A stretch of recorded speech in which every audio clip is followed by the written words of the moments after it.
Federal Bureau of Investigation. Case File 743. Subject: Interrogation of Dr. Michael Griffin. Date: December 1, 1945. Interrogating Officer: Detective Richards. Suspect: Dr. Michael Griffin. Detective Richards asked Michael to start from the beginning and explain why he came to New York. Michael responded it was because of Jane. Always because of Jane. When they discovered she had heart failure, he knew the small-town hospitals couldn't save her.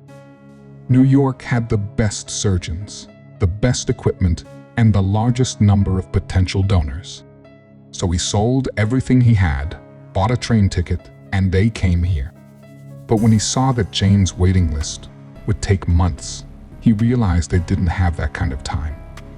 Detective Richards asked if that's when he became a killer. Michael replied, he wasn't a killer, but a savior. He smiled bitterly and lowered his head. He explained that the first two were mistakes. He was a field doctor, not a surgeon. But he learned. Detective Richards asked him to continue. Michael explained it was simple. Alone, the right age, healthy. First victim was a dock worker, a strong man with no family and no one to miss him. Michael waited for him at night and struck him on the back of the head with an iron rod. But he hit too hard. The man died instantly. His heart was no longer usable. He wasted the first one. Detective Richards asked what he did with the body. Michael said he stuffed it in an oil barrel and left it at the docks. The water took care of the rest. But he realized he needed a better method.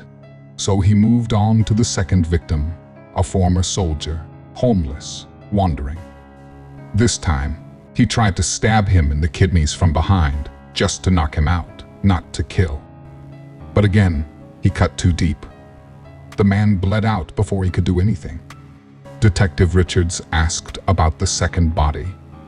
Michael said he dismembered it, placed the pieces in separate bags, and dumped them in trash bins at night. He was learning to be more careful.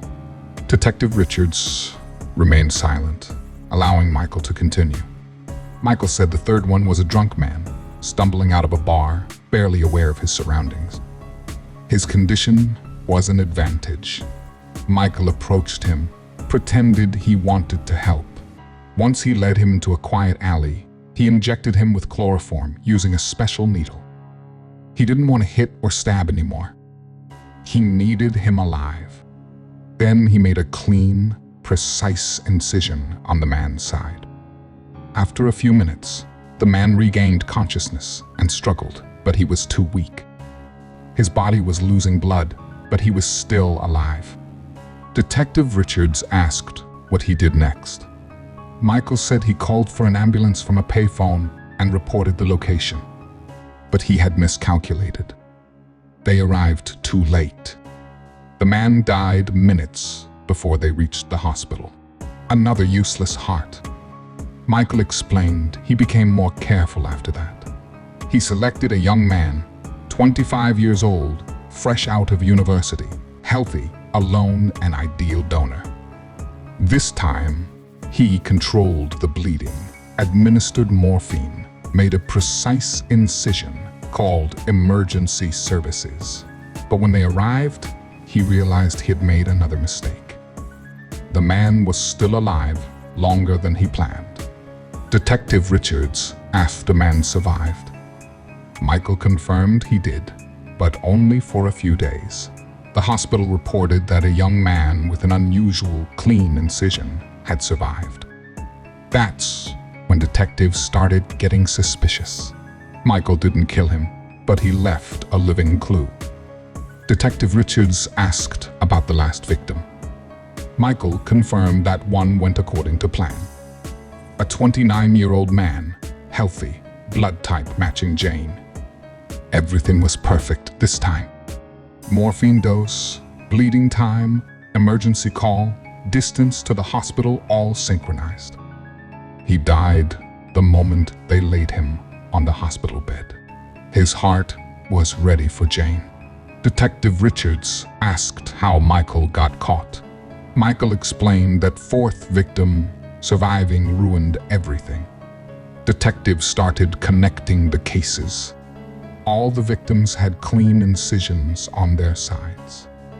All of them died just before reaching the hospital. All were found in specific areas. When the hospital realized Jane's heart came from one of those victims, they reported it. From there, everything unraveled. Detective Richards asked about Jane. Michael quietly answered that she did not survive. A heavy silence followed. Michael added that after his arrest, the hospital stopped the transplant. That man's heart was given to someone else. Jane died a week after he was taken in. He lowered his head. For a long moment, no one spoke.